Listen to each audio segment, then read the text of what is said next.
जय माता दी दोस्तों, स्वागत है आपका हमारे YouTube चैनल पर। आज मैं आपको माघ मास का 22वां अध्याय सुनाने जा रही हूँ। तो आइए करते हैं अध्याय को प्रारंभ। इतना कहकर भगवान अंतर ध्यान हो गए। तब देवनिधि कहने लगे, हे महर्षि, जैसे गंगा जी में स्नान करने से मनुष्य पवित्र हो जाता है, वैसे ही भगवान की इस कथा को सुनकर मैं पवित्र हो गया। कृपा करके उस स्रोत को कहिए जिससे उस ब्राह्मण ने भगवान को प्रसन्न किया।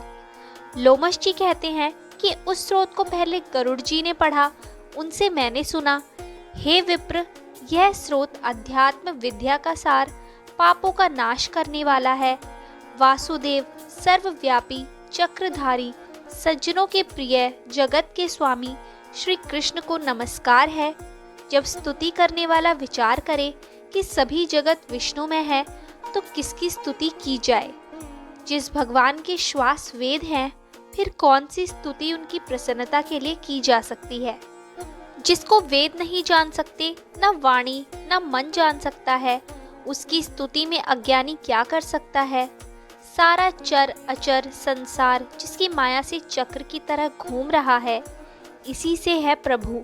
आप चक्रधारी कहलाते हो। ब्रह्मा विष्णु आप ही हो।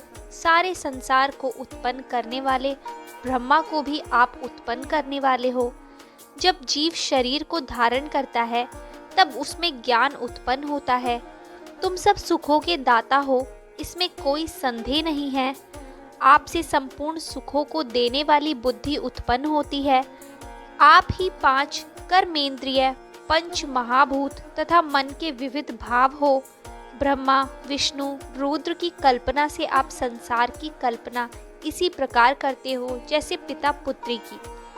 कवियों में जो रूप शोभा देता है, उन निर्गुण विष्णु भगवान को मैं नमस्कार करता हूँ। जिसमें ज्ञान रखने से श्रुतियों में कहे हुए कर्मों को लोग करते हैं, उस परम ब्रह्म को मैं नमस्कार करता हूँ। मैं उस सत रूप हरि को, जिसको योगी लोग सब प्राणियों में आत्म रूप में देखते हैं, उपासना करते हैं, जिसको अद्वैत कहते हुए गाते हैं और यज्ञ करते हैं, उस माधव भगवान को मैं नमस्कार करता हूँ। मनुष्यों को माया तथा मोह में पैदा हुए विचित्र आभास, अहंकार तथा ममता को जानकर खो देते हैं, उन भगवान को मैं नमस्कार करता हूँ। संसार में मनुष्य के मोह रूपी वायु से सदा भभकने वाली ज्वाला आपके चरण कमल की छाया पहुँचने से नहीं जलाती। जिसके स्मरण मात्र से मोह अज्ञान रोग दुख दूर हो जाते हैं, उस अनंत रूप को नमस्कार करता हूँ।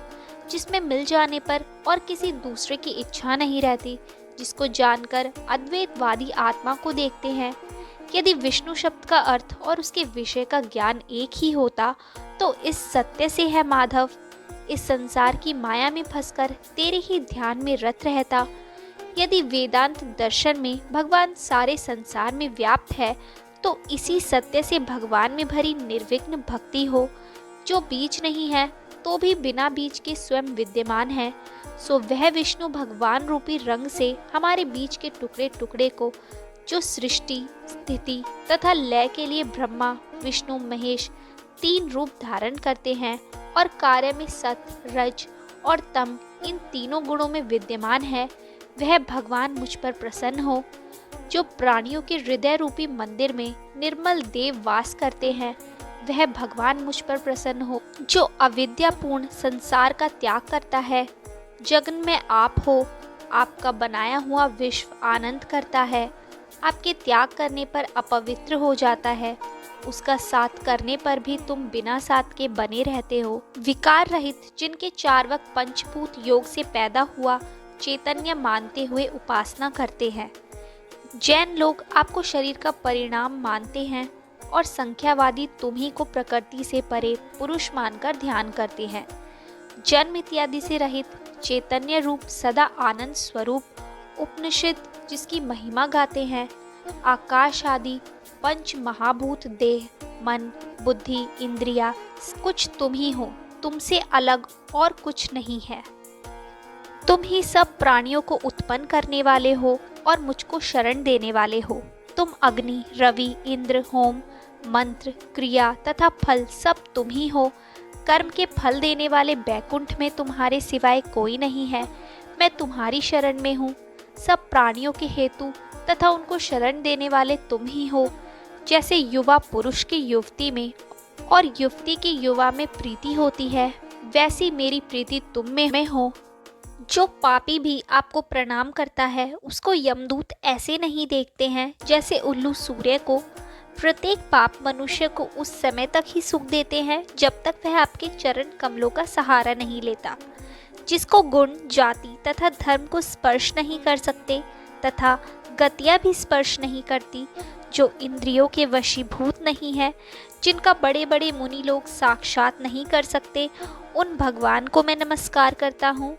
जितने ज्ञान रूपी सुंदर गुण हैं, जिन्होंने सुख स्वरूप मोक्ष रूपी लक्ष्मी का आलिंगन किया, जिन्होंने आत्म स्वरूप सुख भोगा है और जिन्होंने ध्यान रूप से मृत्यु को वश में कर लिया है, ऐसे मुनियों से सेवित भगवान को नमस्कार है। जो जन्मादि से अलग है, जिनको काम, क्रोध आदि दोष दुख नहीं देते, उन वासुदेव भगवान को मैं नमस्कार करता हूँ। जिनके ज्ञान की गति से अविद्या रूपी मल शुद्ध हो जाता है, जिनके ज्ञान रूपी शस्त्र से संसार रूपी शत्रु का नाश हो जाता है, उन दुखों के नाश करने वाले को मैं नमस्कार करता हूँ। जिस प्रकार सब स्थावर जंगम संसार को उत्पन्न करते हैं, इसी सत्य से भगवान मुझको दर्शन दे।